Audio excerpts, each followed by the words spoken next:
죽을 나를 살리려 그 영광 떠나서 그 부끄러운 십자가 날 위해 지셨네. 날 위해 지셨네. 나 이제 생명 있음은 주님의 은혜요. 저 사망 권세 이기니 내 기쁨 넘치네. 큰 기쁨 넘치네. 주님의 보좌 있는데 천한 못 이르러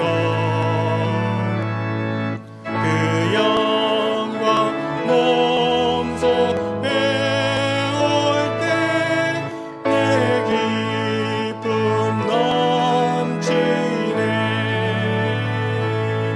내 기쁨 넘치니. 아멘.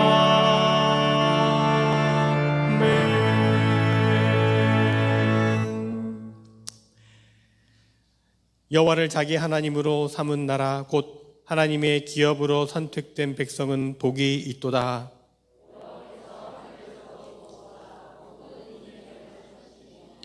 곧 그가 거하시는 곳에서 세상의 모든 거민들을 굽어 살피시는도다.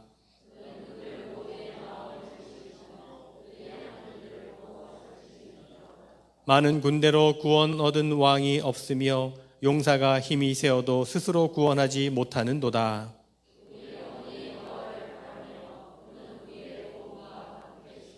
우리 마음이 그를 즐거워하며 우리가 그의 성호를 의지하였기 때문이로다.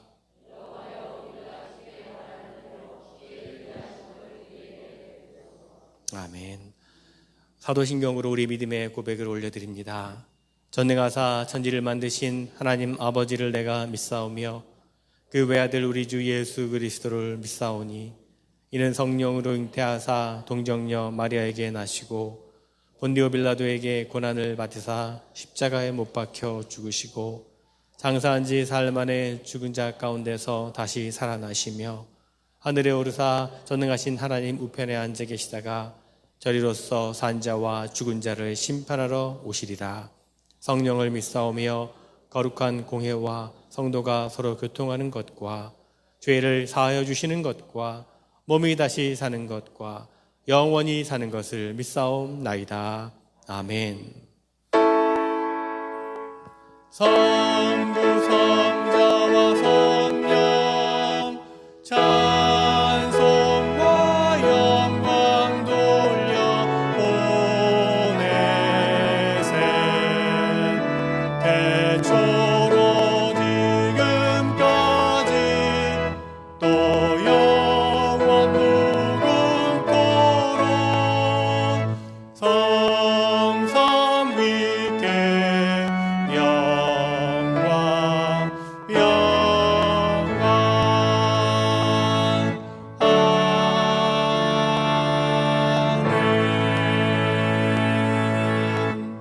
아멘. 자리에 앉으시기 바랍니다. 오늘도 거룩하고 복된 주님의 날에 또 예배 자리에 나오신 여러분 한 분 한 분을 주님으로 축복하고 또 환영하고 사랑합니다. 우리 가정에서 또 온라인으로 실시간 예배를 드리시는 여러분도 축복하고 사랑합니다. 지난 일주일 동안 거의 비가 매일같이 내려오고 큰 비로 인해서 많은 또 어려움들이 있었는데요. 또 오늘 주일날 맑고 또 밝은 날을 우리에게 허락하셨습니다. 이 예배의 날 또 우리가 함께 모여서 예배하며 얼마나 기쁘고 감사한지 모릅니다. 우리 한번 함께 예배 드리시는 분들 서로 축복했으면 좋겠습니다. 사랑합니다. 축복합니다. 네. 예, 감사합니다. 예. 네, 이제 팬데믹 상황이 점점 나아지고 있는 가운데 있지만 여전히 우리가 끝까지 더 조심을 해야 할 것입니다. 여러분 예배 나오실 때 또 주의하시고 또 가이드라인 따르시고 조금만 더 우리가 좀 마스크를 쓰고 또 거리를 지키면서 예배를 드렸으면 좋겠습니다. 그러면 더 우리가 함께 마스크를 벗고 예배 드릴 날이 더 속히 임하지 않을까 그렇게 기대를 합니다. 여러분 끝까지 잘 협력해 주시길 바라고, 아마 백신 2번 이상 맞으신 분들도 많이 계실 거예요 이제는. 그리고 이제 내일부터는 65세 이상도 백신을 신청할 수 있다고 하니까 미리 광고 드리면 혹시 도움이 신청하시는데 도움이 필요하신 분들은 사무실에 알려주시면 등록하는데 신청하는데 도움을 드릴 수 있도록 그렇게 하겠습니다. 오늘은 사순절 네 번째 주일입니다. 또 주님의 또 고난과 십자가의 길을 여러분 묵상하시면서 또 의미 있는 사순절 또 보내시기를 바랍니다. 이 사순절 기간을 영적인 순례의 기회로 삼으시기를 바랍니다. 사순절 묵상 십자가 영성을 찾아 떠나는 40일 여정, 우리 새벽 시간마다 계속해서 지금 진행 중에 있는데 또 여러분들에게 또 간단한 묵상 내용들도 보내드리고 있습니다. 여러분 끝까지 또 참여하시고 이 기회를 통해서 예수님의 발자취를 따라가면서 십자가의 영성으로 우리를 채워가는 그런 시간들이 되었으면 좋겠습니다. 부활주일이 4월 4일입니다. 우리 부활주일에 특별히 저희가 해마다 부활주일에 연합 예배를 드렸는데 올해는 연합 예배로 드릴 수는 없을 것 같습니다. 우리 각 회중들이 사모안 또 영어 우리 한어부 따로따로 예배를 드려야 될 것 같고요. 아직은 우리가 연합 예배 드리기는 좀 어려운 상황입니다. 그래서 부활주일 예배는 또 따로따로 드리겠고요. 부활주일에 세례식은 행하려고 합니다. 우리 세례 받기를 원하는 분 또 자녀들 있으시면 또 알려주셔서 교육받도록 그렇게 하시기 바랍니다.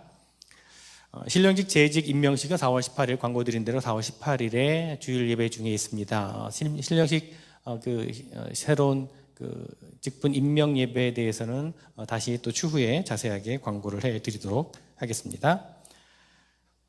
여러 가지 어려운 때 여러분 더욱더 서로를 돌아보면서 섬기고 또 나누는 일에 열심을 내었으면 좋겠습니다. 도움을 주실 분들 또 받으실 분 필요하신 분들은 저에게 알려주시기를 바라고요. 개인적인 기도의 제목 있으시면 언제든지 말씀해 주시기를 바랍니다. 여러분 중보기도 소식들을 보시고서 계속해서 기도해 주시기를 바라고, 특별히 여러분 가정에 또 여러 가지 소식들 있으시면 언제든지 알려주시면 함께 나눌 수 있도록 그렇게 하겠습니다. 오늘 애차는 유정민, 한유미 성도님 가정에서 준비했습니다. 재단미아는 지미라 권사님 가정에서 또 섬겨주셨습니다. 3월달 애차는 믿음 속회에서 준비를 하시게 되는데 우리 고민성 권사님과 연락을 하시면 되겠습니다. 이 시간 기도하실 때 고민수 집사님께서 대표 기도 인도해 주시겠습니다.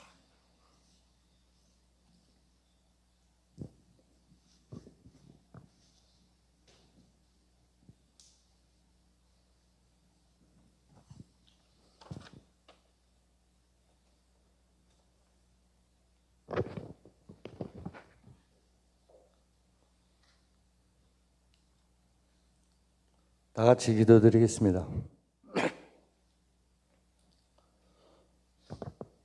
할렐루야. 우리를 구원하여 주시고 하나님의 자녀들로 삼아 주시며 썩지 않고 쇠하지 않는 영원한 기업을 우리에게 유업으로 주사 산 소망 가운데 살게 하심을 진심으로 감사드립니다. 아멘. 감히 주 앞에 설 수 없는 죄인들이오나 그리스도의 사죄 은총을 힘입어 예배자의 한 사람으로서 주님을 예배하기에 나왔사오니 기뻐 받아 주시옵소서. 사랑의 주님, 팬데믹으로 인해 거의 1년 동안 많은 날들을 자유롭게 예배드리지 못하며 그동안 우리가 당연하게 누리며 드리던 예배들이 얼마나 감사하고 귀한 주님의 선물이었는지 깨닫게 하여 주시니 감사합니다. 장기화되어가는 코로나로 인해 처음에는 걱정과 염려, 불편함 속에 우리의 삶을 방해받아왔지만 점점 이 상황에 적응해 가고 있음을 느낍니다. 그동안 가정예배와 온라인을 통해 예배를 지켜주심에 감사드리옵나이다. 하지만 그 시간 속에 우리의 마음이 혹여라도 편안함을 추구하지 않았는지 되돌아봅니다. 우리의 마음을 붙잡아 주시고 영과 진리로 예배드리는 예배자로 회복되길 기도합니다.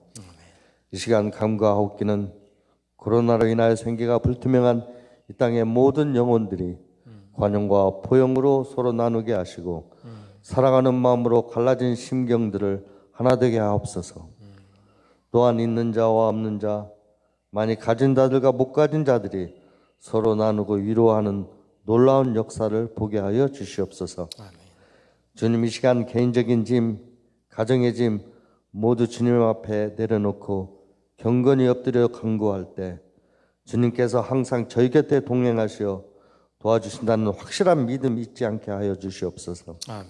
또한 영적으로 연약하여질 때 주님을 사랑하는 불붙는 믿음 주시어 말씀으로 충만케 하시고 자신을 희생하는 사랑을 주시어 주님께 헌신하는 성실한 일꾼이 되게 하옵소서. 아멘. 지금 이 시간 재단에서 선포되는 목사님의 말씀을 통하여 모든 것이 막혀버린 모임과 예배들을 회복하게 하시고 영적으로 깨어나게 하시어 하나님의 뜻을 알게 하시며 각자의 위치에서 다니엘과 같은 생명을 다하는 기도자가 되게 하여 주시옵소서. 아멘. 주님께서 친히 세우신 우리 올리브교회가 힘들고 어려운 때일수록 고난 가운데서 주님의 뜻을 담아내게 힘쓰는 교회가 되게 하시고 이 지역에 평강을 잃은 수많은 영혼들을 구원의 길로 인도할 수 있는 권선의 역할을 잘 감당하게 하여 주시옵소서. 아멘. 특히 오늘은 사수절 네 번째 주일입니다. 말씀을 우리 자신의 모습을 돌아보며 말씀 안에서 소망의 길을 찾고 예배를 통하여 주님을 만나고 주님의 음성을 듣고 우리와 함께 하시는 주님과 동행하며 맡겨진 사명 잘 감당하는 승리하는 한 주간이 되기를 간절히 기도드리며 감사하며 이 모든 말씀 우리 주 예수 그리스도 이름으로 간절히 기도드렸사옵나이다. 아멘.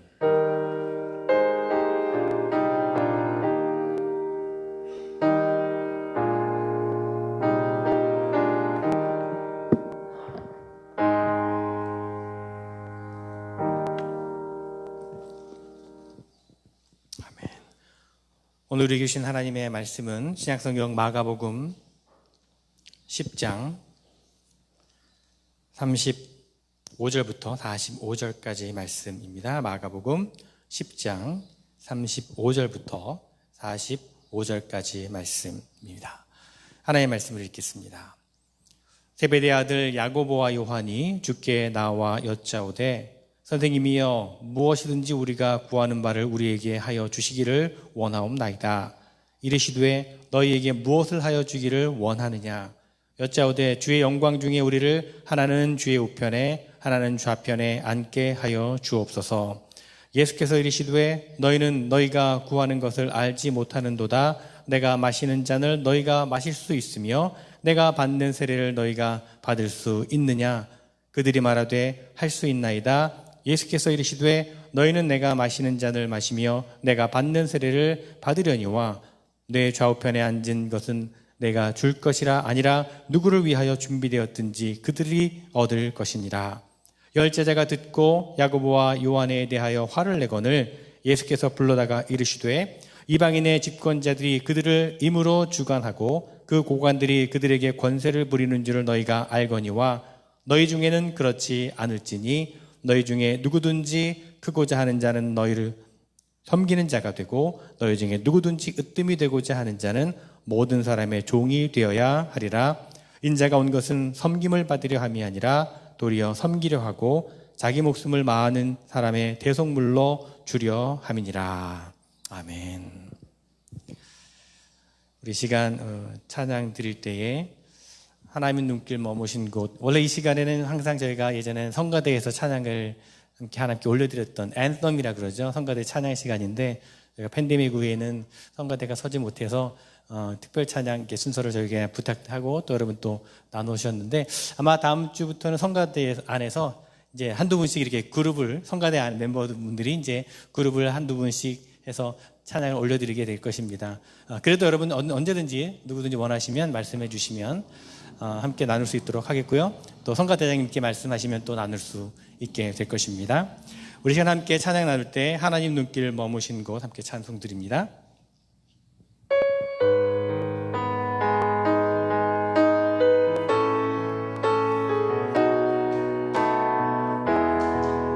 하나님 눈길 머무신 곳, 하나님 눈길 머무신 곳, 그곳에 내 눈 머물고, 하나님 손길 닿으신 곳, 그곳에 내 손 닿으리. 하나님 마음 두신 그곳에 내 맘도 두고, 하나님 계획하신 그곳에 내 삶 드리리. 나 경배합니다.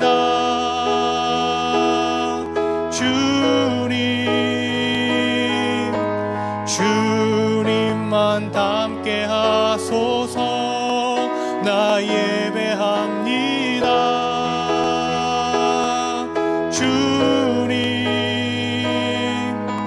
주님만 쫓게 하소서. 우리 다시 한번 고백할까요? 하나님 눈길, 하나님 눈길 머무신 곳, 그곳에 내 눈 머물고, 하나님 손길 닿으신 곳,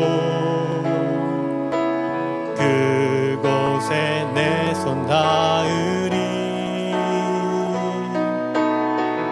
하나님 마음 두신 그곳에 내 맘도 두고, 하나님 계획하신 그곳에 내 삶 드리리. 나 경배합니다.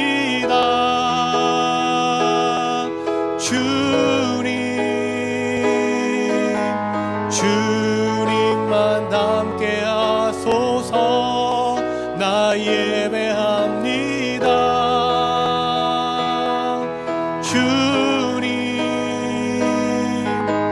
주님만 쫓게 하소서. 나 경배합니다. 나 경배합니다.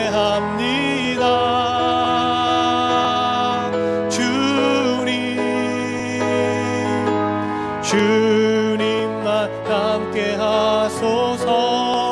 나 예배합니다.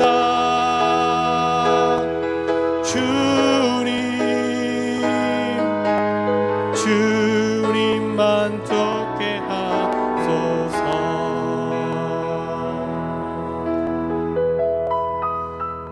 아멘. 우리 함께 찬양이 고백했던 것처럼 하나님 눈길 머무는 곳에 우리 눈길이 머물고, 하나님의 손길이 닿는 곳에 또 우리의 손길이 닿고, 하나님의 마음 두신 곳에 우리의 내 마음도 드리고, 또 하나님의 계획하신 그곳에 우리가 나아갈 수 있는 그런 우리의 삶이 되었으면 좋겠습니다. 또 이 자리가 바로 그런 자리가 되었으면 좋겠습니다. 하나님을 경배하고 예배하는 자리가 되었으면 좋겠습니다. 원래 오늘 특별찬양을 계획했던 순서가 있었습니다. 우리 하모니카 그룹과 또 기타를 영어부에서 기타 치시는 분들 여러분 기억하죠? 예전에 한번 이렇게 기타를 치며 연주하셨던 분이 계셨는데, 그분이 굉장히 아프셨어요. 갑자기 아프셨는데 어제 돌아가셨다는 말씀을 또 들었어요. 그래서 참 마음이 너무나 무겁고 또 안타깝습니다. 갑자기 심장 정지가 있어서 이제 회복되지 못하시고 세상을 떠나셨는데, 또 여러분 위해서 기도해 주시기 바라고, 가족들을 위해서도 기도해 주시기를 바랍니다. 요즘 TV보다는 유튜브 보는 분들이 참 많이 계실 겁니다. 그렇죠? 주변에 이렇게 어르신들 보면 전화기로 이렇게 유튜브 보시는 분들, 즐겨 보시는 분들 아마 많이 계실 겁니다. 얼마 전에 제가 어떤 유튜브 영상을 보는데 그것이 뭐 기독교에 관련된 영상은 아니었습니다. 그런데 그 유튜브 영상의 댓글을 보니까 어느 한 분이 그 영상의 내용과는 주제와는 전혀 관계가 없는 그 댓글을 다시면서 하나님에 대한 이야기를 하셨습니다. 예수 믿고 구원받아야 된다고, 천국 가야 된다고, 그런 내용의 댓글을 다셨습니다. 전혀 이제 영상 내용과는 관련이 없는 댓글이었는데 뭐 물론 맞는 이야기죠. 그랬더니 어떤 다른 분이 그분의 댓글에 또 다른 댓글을 다시면서 왜 여기서 하나님 이야기가 나오냐며 약간 공격적인 그런 댓글을 그 밑에 달았습니다. 그랬더니 그 원래 댓글을 다셨던 분이 다시 그 밑에 이제 댓글을 달았는데 뭐라고 했냐면 영어로 go to hell 그렇게 적었습니다. 그 댓글을 보고 좀 난감했습니다. 위에서는 하나님의 이야기를 하더니 나중에는 그 사람에게 지옥에 나가라 저주하는 것을 보면서 마음이 좀 씁쓸했습니다. 제가 씁쓸했던 이유는 제가 그분의 신앙을 뭐 진심을 판단할 수는 없지만 그분이 어느 곳에서나 정말 담대하게 하나님의 이야기를 하고자 하는 열정은 충분히 공감을 하겠는데 그 열정에 비해서 그것이 비기독교인들과의 대화에서 표현되는 방법이 너무 좀 아쉬웠기 때문입니다. 조금 전까지는 복음을 얘기하다가 하나님을 얘기하다가 조금 공격을 받더니 바로 또 다른 공격으로 응수하는 그 모습이 예수님의 가르침과는 사뭇 다른 모습이었라는 생각을 했습니다. 예수님께서 말씀하셨습니다. 누가 오리를 가자 하면 심리를 가주어라. 왼뺨을 맞으면 다른 뺨도 돌려주라 말씀하셨죠. 예수님께서는 낮은 자리에서 다른 이들을 섬길 것을 말씀하셨습니다. 그런데 다른 사람을 마을로 지옥에 보내는 그 순간 그분은 하나님 대신 다른 이들의 구원을 심판하는 자리에 올라 높은 곳에서 바라보는 것처럼 그렇게 보여졌던 것입니다. 자, 오늘 본문의 말씀에서 예수님께서는 다가올 죽으심과 또 부활에 대해서 세 번째로 제자들에게 예고를 하신 이후에 나오는 장면입니다. 그때 야고보와 요한이 예수님께 다가옵니다. 자, 야고보와 요한 이 두 제자는요, 베드로를 포함해서 예수님의 제자들 중에서도 핵심 제자들 중에 제자들이었습니다. 예수님과 더욱 친밀했던 제자들이었습니다. 예수님께서 회당장 야이로의 딸을 고치실 때 제자들 가운데 이들과 함께 했었습니다. 예수님께서 산 위에서 모습이 변화되셨을 때에도 그 자리에 이 세 명의 제자들이 함께 했습니다. 또 이들은 겟세마네에서 기도하시는 예수님의 모습도 직접 경험했던 사람들이었습니다. 정말 예수님의 핵심 멤버들, 핵심 제자들이었습니다. 오늘 말씀에서 야고보와 요한은 예수님께 이렇게 말합니다. 선생님, 우리가 요구하는 것은 무엇이든지 해주시기를 바랍니다. 예수님께서 그들에게 말씀하십니다. 너희는 내가 너희에게 무엇 해주기를 원하느냐? 야고보와 요한이 대답을 합니다. 선생님께서 영광을 받으실 때에 하나는 선생님의 오른쪽에 하나는 선생님의 왼쪽에 앉게 하여 주십시오. 그렇게 말합니다. 여기서 앉게 해 주십시오라고 하는 말은요, 우리말 성경으로는 이제 부탁하는 투로 완곡하게 번역이 되어 있지만 여러분 헬라 원문에 보면요, 이 표현의 뉘앙스가 조금 다릅니다. 헬라 원문에는 이렇게 하십시오, 이거 해 주십시오, 이거 하시오, 이런 명령형으로 되어 있습니다. 즉 부탁이 아니라고 하는 것입니다.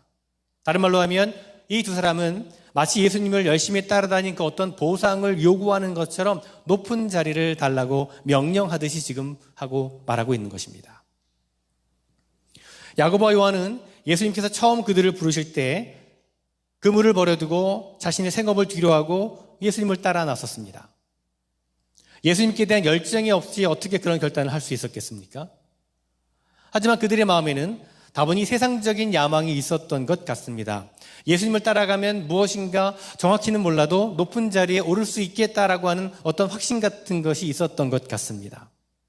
게다가 오늘 본문에 나오는 구절은 예수님을 3년이나 따라다니고 나니 더욱더 아마 확신에 찼던 것 같습니다.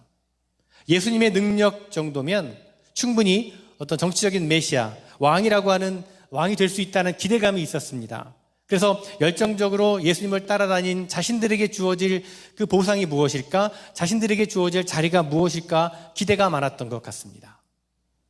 그런데 여러분, 지금 이 대화가 예수님께서 예루살렘에 이제 올라가셔서 십자가를 지시려고 한다는 것을 3번씩이나 제자들에게 예고하신 직후라는 것을 우리가 생각하게 될 때 예수님께서 이루시려는 일을 여전히 이해하지 못하고 있는 이 세속적인 욕심을 구하는 야고보와 요한의 모습을 보이며 예수님께서는 많이 실망하셨을 것입니다. 그런데 여러분, 가만히 우리 자신의 모습을 한번 생각해 보면 우리 또한 십자가 아래에서 구하는 것들이 이런 것들이 아닐까 싶습니다. 예수님께서는 십자가를 지시겠다라고, 아니 우리를 위해 이제 십자가에서 죽으셨는데 우리가 믿음 생활을 하면서 구하는 것이 여전히 야고보와 요한의 구하는 것과 다르지 않지 않은가? 우리가 예수님을 따르는 이유가 야고보와 요한처럼 세상에서 높은 자리에 오르거나 어떤 물질적인 축복이 아니라고 그렇게 우리는 자신 있게 말할 수 있는가? 오늘 말씀 앞에 우리 자신의 모습을 다시 한번 돌아보게 됩니다. 오늘 본문에 보면 이 두 제자가 이렇게 말하는 소리를 듣고 있던 나머지 10명의 제자들의 반응이 나옵니다. 어떤 반응을 그들이 보였습니까? 41절에 보면 10 제자가 듣고 야고보와 요한에 대하여 화를 내거든. 화를 냈다 그럽니다. 야, 야고보, 요한, 야, 너희들만 다 해먹을 작정이냐? 너희들만 그렇게 높은 자리에 올라가야 되겠어? 아마 이런 마음으로 화를 냈던 것 같습니다. 야고보와 요한 이 두 명만이 아니라 제자들 전체가 예수님으로부터 무언가 세상적인 것을 기대하고 있었다는 것을 보여주는 구절입니다. 그들도 예수님으로부터 세상적인 성공, 세상적인 영광을 얻기를 기대했다라고 볼 수가 있습니다. 오대식 목사님이 쓴 왜 교회는 예수님의 세족식을 왜곡했을까라고 하는 책에 보면요, 예수님께서 제자들의 발 앞에 무릎을 꿇고 그 더러운 발을 씻기신 것은 단순히 겸손하게 섬기라는 차원의 문제가 아니었다라고 말합니다. 예수님의 세족은 겸손과 섬김의 예식이 아니라 예수님을 따라 살라는 각오를 물으신 말씀이라는 것입니다. 어쩌면 예수님의 세족식은 그렇게 주님을 따르면서도 버리지 못한 제자들의 그 세속적인 욕망에 대한 마지막 가르침이자 부탁이었을 것입니다. 예수님을 따라다닌 열심과 헌신이 결국은 세속적인 욕망 때문이지는 않았는지 돌아보도록 말입니다. 여러분, 예수님의 도움으로 우리의 세상적인 욕심을 이루고자 하는 그것이 신앙생활이라고 한다면 우리는 오늘 말씀에 나오는 야고보와 요한과 다를 것이 하나도 없습니다. 여러분은 어떻게 생각하십니까? 우리 모두에게는 야고보와 요한과 같은 모습이 어떤 형태로든지 있을 것입니다. 우리 누구나 천국에서조차 하나님의 옆자리에 같은 더 높은 자리에 앉고 싶어하고 천국에서 화장실 청소를 하고 싶은 사람은 아마 아무도 없을 겁니다. 여러분 다 아마 그렇게 생각합니다. 천국에서도 난 좋은 자리에 앉고 싶다라고 생각하실 겁니다. 야고보와 요한처럼 직접적으로 예수님께 구하지는 않더라도 마음속으로 그들과 같은 심정이었던 나머지 10명의 제자들처럼 우리 마음 깊은 한 곳에서도 어쩌면 우리가 예수님을 따르는 것에 대한 어떤 보상을 세상에서 받고 싶어하는 그런 욕망이 우리에게 있을지 모릅니다. 그래서 예수님께서는 높은 자리를 달라고 요구하는 야고보와 요한처럼 주님, 우리가 요구하는 것은 무엇이든지 다 해주기를 바랍니다 라고 하는 그런 마음이 우리에게도 있지 않은지 우리의 모습을 한번 우리가 돌아보아야 될 것입니다. 야고보와 요한 같은 마음도 처음부터 생기는 것은 아니었을 겁니다. 처음부터 야고보와 요한의 요구 같은 접근을 하는 경우는 거의 없고 헌신과 어떤 봉사의 시간들이 쌓이는 정도에 따라 점차 생기는 마음일 것입니다. 인정받고 싶은 마음, 어떤 섭섭함, 자기주장과 같은 것들이 생기게 되는 거죠. 야고보와 요한도 처음에 예수님을 따라다닐 때, 처음에 나설 때 자신의 것들을 다 내려놓고 예수님을 쫓았던 사람들입니다. 그러나 예수님을 따르고 핵심 제자 역할까지 하게 되면서 점점 더 권리의식이 생긴 것 같습니다. 사실 그들은요, 충분한 보상을 받기에 마땅한 사람들이었습니다. 예수님과 들에서 자고 먹고 여행하고 고생하고 전도하며 하나님 나라를 사역을 감당했던 사람들이었습니다. 그래서 자신들이 어떤 기대한 바를 예수님께 요구할 만한 그런 사람들이었습니다. 그러기에 충분한 사람들이었습니다. 여러분, 우리도 주님께 마땅히 요구할 수 있는 것들이 있다라고 여겨질 때가 있을 것입니다. 그러나 주님께서 우리들에게 원하시는 것은 그 받을 만한 권리를 자발적으로 내려놓는 것입니다. 포기하는 것입니다. 그것이 주님께서 우리에게 원하시는 것입니다. 하나님의 나라는 받을 만한 것을 받고 권리를 지키고 위로 올라가는 것이 아니라 그런 당연한 보상과 권리도 내려놓고 더 낮은 곳으로 내려가 섬기는 것입니다. 왜냐하면 그것이 역설적으로 가장 높아지는 길이기 때문입니다. 낮아져야 높아지기 때문입니다. 하나님의 나라는 그런 역설적인 가치가 있는 나라입니다. 세상은 높아지라고 하지만 하나님의 나라는 높아질 수 있는 사람이 낮아져서 섬기는 것입니다. 예수님께서 스스로 그 본을 보여주셨습니다.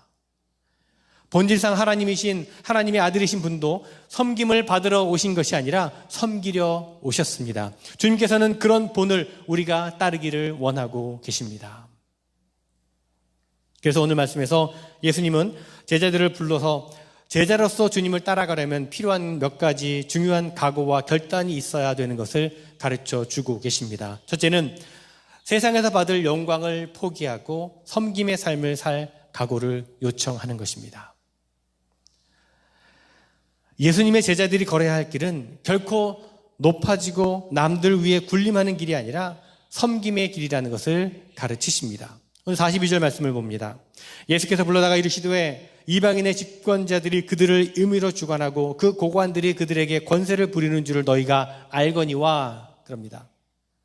여기에 세속적인 어떤 리더십의 특징을 상징하는 그런 여러 가지 표현들이 등장합니다. 임의로 주관하다, 권세를 부리다 이런 표현이 나오죠. 그러나 그 다음 절에 보면 제자된 사람의 차별성을 강조하십니다. 43절에 보니까 너희 중에는 그렇지 않을지니 너희는 그러지 말라는 겁니다. 너희는 달라야 된다는 것입니다.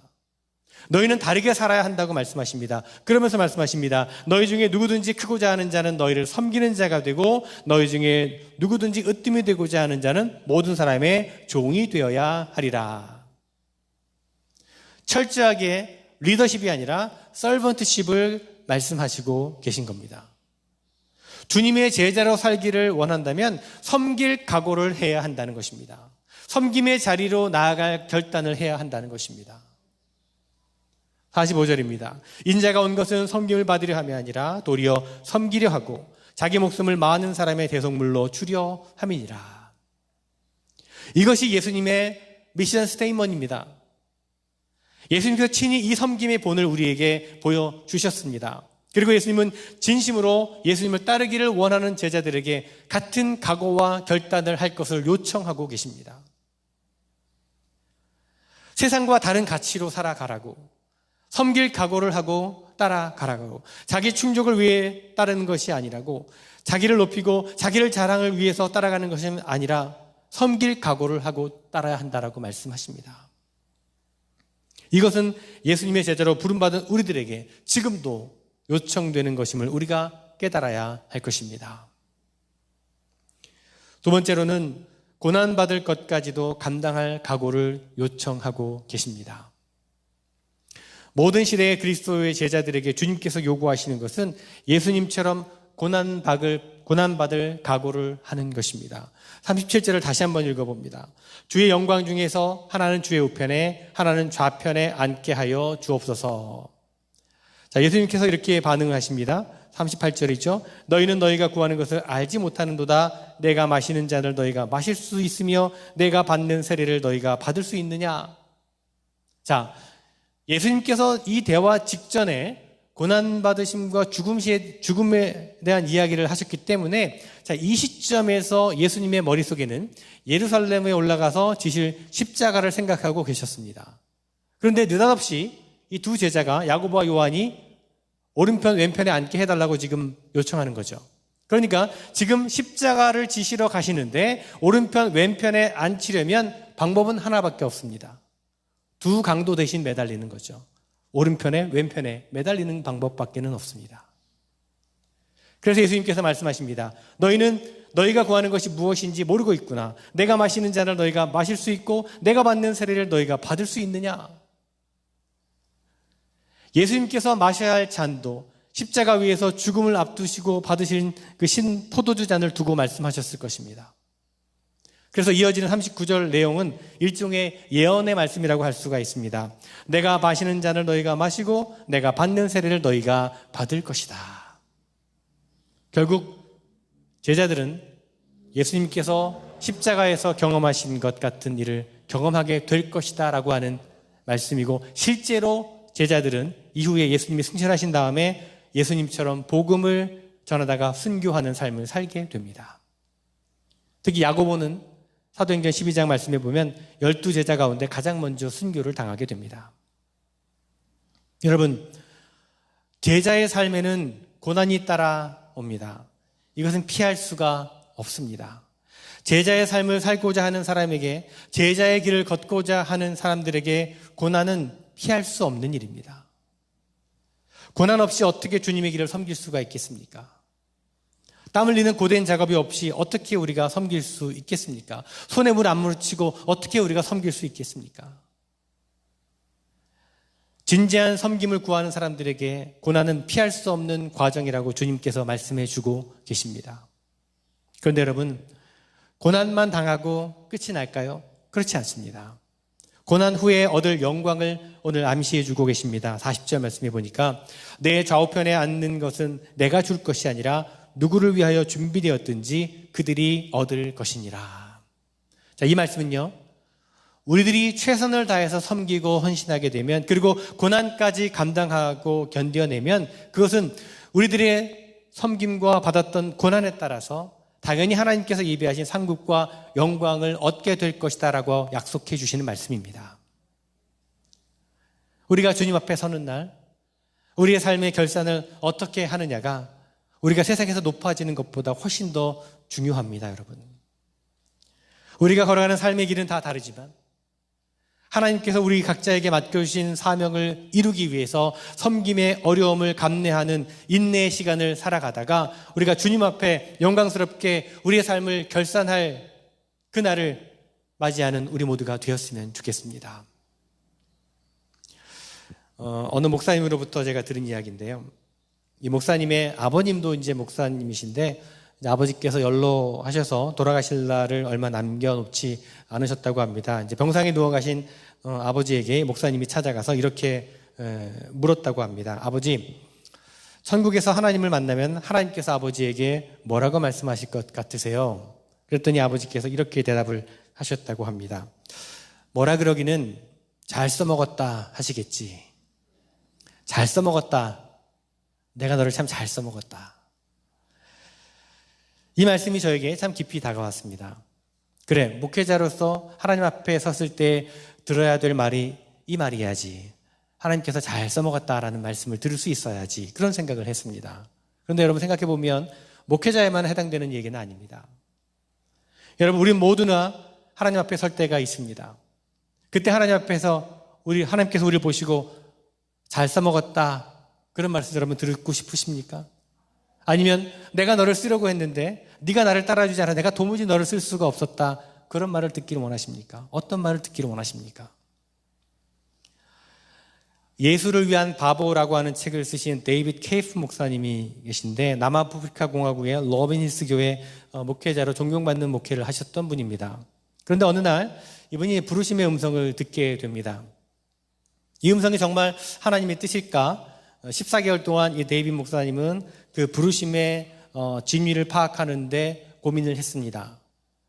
그러나 결국 그는 그 음성에 순종하게 됩니다. 1988년 10월에 예수님이 씻긴 발은 행복한 발입니다 라고 하는 그 문구가 새겨진 티셔츠를 입고 십자가를 지고 십자가에다 이제 발을 씻길 대야를 걸고 수건과 물통을, 의자 등 많은 짐을 짊어지고 이곳저곳을 다니게 되었습니다. 눈이 오나 비가 오나 주님이 명령하신 곳이면 어디든 가서 만나는 사람들의 발을 씻어주고 그들을 위해 기도하고 또 복음을 전했습니다. 이것이 이제 유명한 길거리 세족 사역의 출발이 되었습니다. Food Washer Ministry라고 하는 사역이 시작이 되었습니다. 데이빗 목사님은 남아프리카 공화국 구석구석을 걸어 다녔습니다. 조직폭력배와 알코올 중독자들은 물론이고 나병 환자들도 발을 씻어 주었습니다. 도시의 시장과 대통령의 발까지 씻어 주었습니다. 하나님의 세미한 인도하심을 받았고 그 세족 사역이 있는 곳마다 치유와 기적의 역사도 일어났습니다. 처음에는 1년 정도의 시간을 생각하고 약 3,000km를 순례했습니다.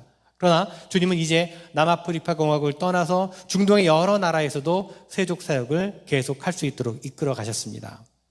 처음에 하나님의 음성을 들었을 때 내가 미쳤죠. 내가 진짜 이런 걸 하겠다고 사람들이 정말 그들의 발을 나에게 닿도록 내어줄까요?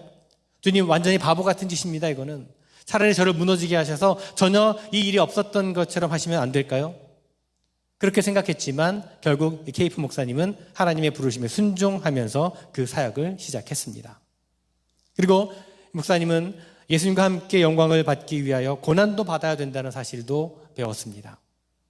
사람들은 그분의 간증을 들으면서 영광스러운 순례의 길을 걸어간다라고 생각했습니다. 그러나 데이비 목사님은 진실은 90%의 고난과 10%의 영광이라고 이야기합니다.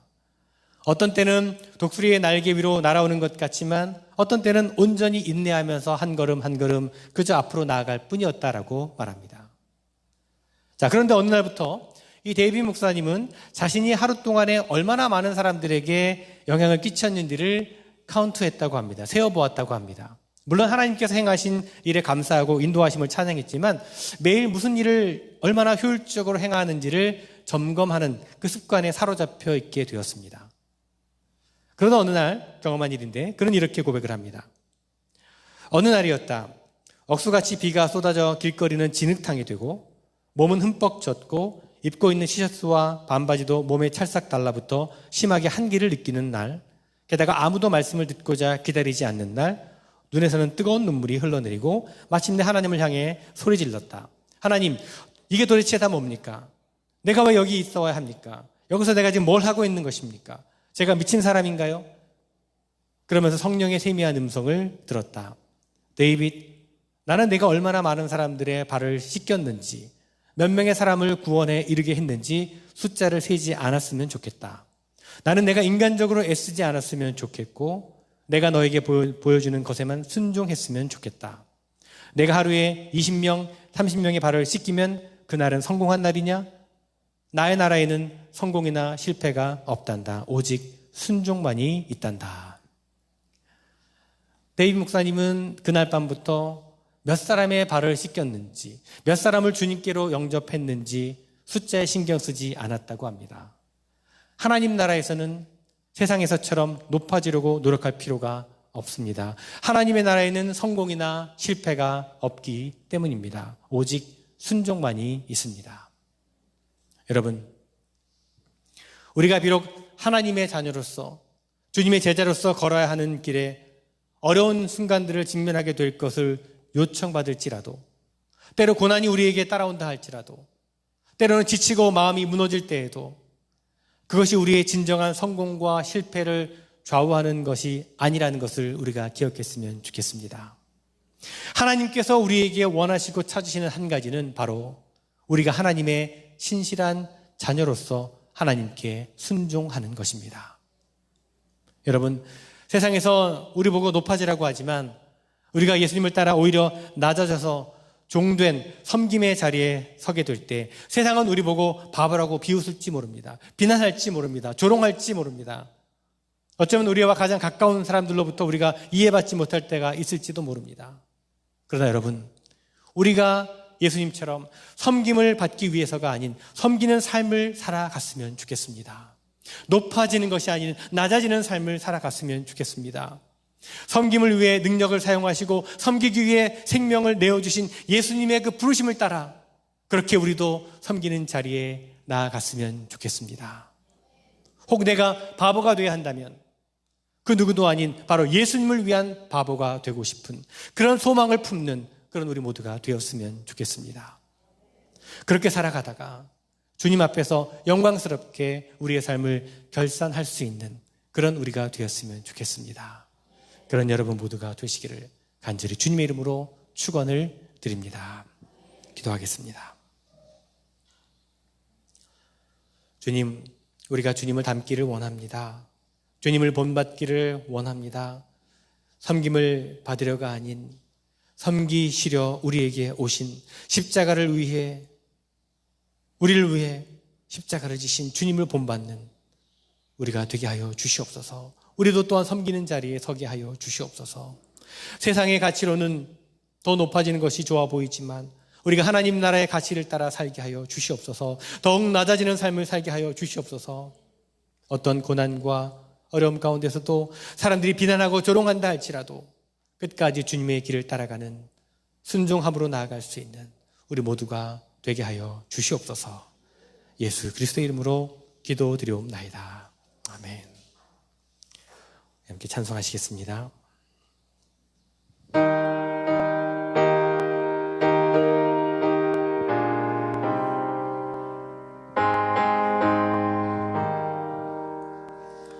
신자 되기 원합니다. 진심으로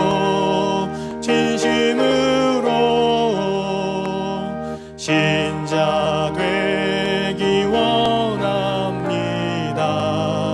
진심으로 신자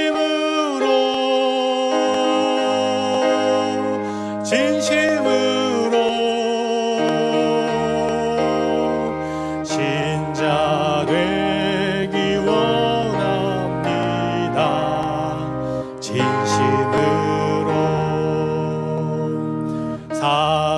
사랑하기 원합니다. 진심으로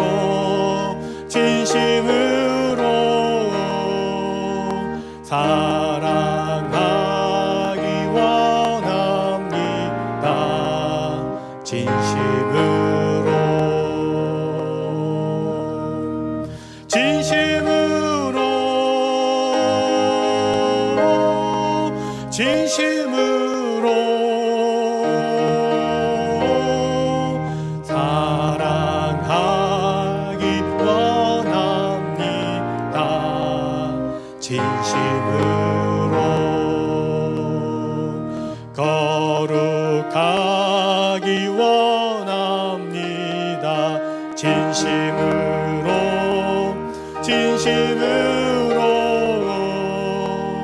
거룩하기 원합니다. 진심으로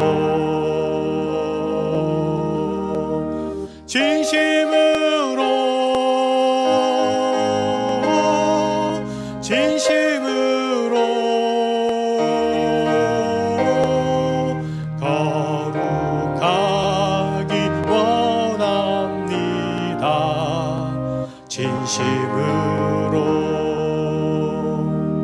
예수 닮기 원합니다. 진심으로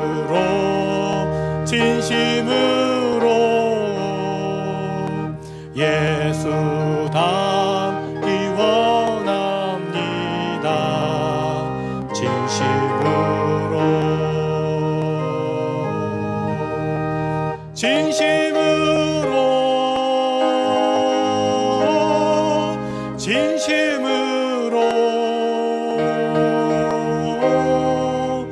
예수 닮기 원합니다. 진심으로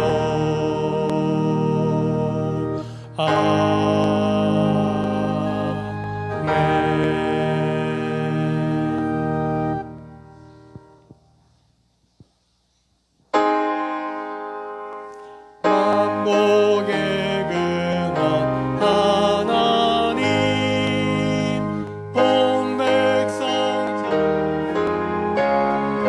찾고 저 천사여 찬송하세 찬송상구 성자 성령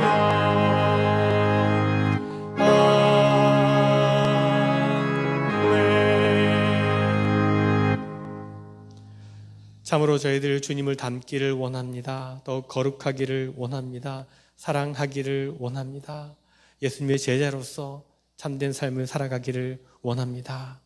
주님, 우리를 도우시고 인도하여 주시옵소서. 우리를 부르시고 우리에게 생명 주시며 우리를 구원하시고 우리에게 사명 주시는 주님의 은혜 감사를 드립니다. 그 감사의 마음, 그 감격의 마음을 담아 이 예물을 드리오니 기뻐 받아 주시옵소서. 드려진 모든 손길마다 하나님의 더욱더 크신 은혜와 평강과 축복을 허락해 주시고 참으로 드려진 손길마다 하나님의 뜻을 이루어가는 도구로 사용하시며 참으로 드려진 손길마다 하나님 그 삶 가운데 참으로 하나님의 뜻을 이루어갈 수 있는 삶을 살게 하여 주시옵소서. 여러 가지 간절함과 간구함의 마음을 담아 드린 예물도 있습니다. 하나님, 그 간절한 기도 제목을 들으시고 응답하여 주시옵소서.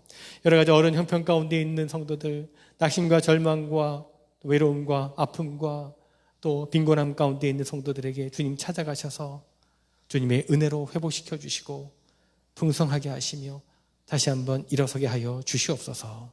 드려진 모든 예물이 하나님의 나라와 사랑에 필요한 곳에 쓰여지는 예물 되게 하시며 예수 그리스도의 이름으로 기도드리옵나이다. 아멘.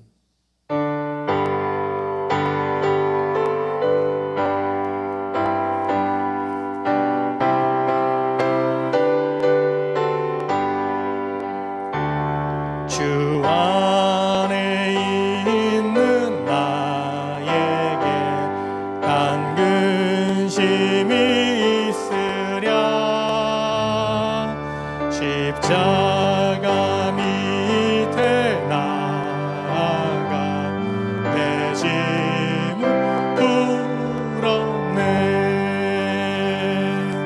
주님을 찬송하면서 할렐루야 할렐루야 내 앞길 멀고 험해도 나 주님만 따라가리. 그 두려움이 변하여 내 기도 되었고 전날의 한숨 변하여 내 노래 되었네. 주님을 찬송하면서 할렐루야 할렐루야 내 앞길 멀고 험해도 나 주님만 따라가리. 내 주는 자비하셔서 늘 함께 계시고 내 궁핍 밤을 아시고 늘 채워주시네. 주님을 찬송하면서 할렐루야 할렐루야 내 앞길 멀고 험해도 나 주님만 따라가리. 내 주와 맺은 언약을 영불면 하시니 그 나라 가기까지는 늘 보호하시네. 아멘. 주님을 찬송하면서 할렐루야 할렐루야 내 앞길 멀고 험해도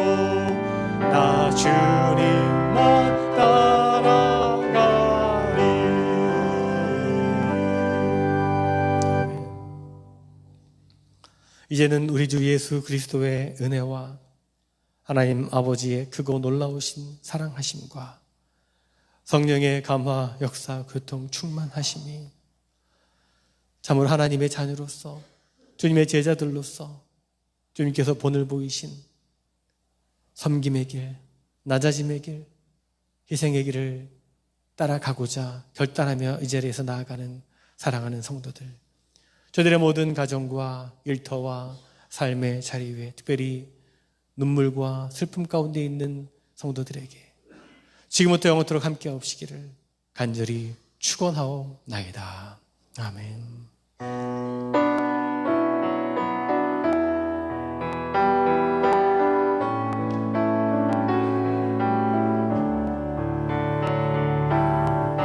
샬롬을 비네 친구여 샬롬 자비의 주님 복 주소서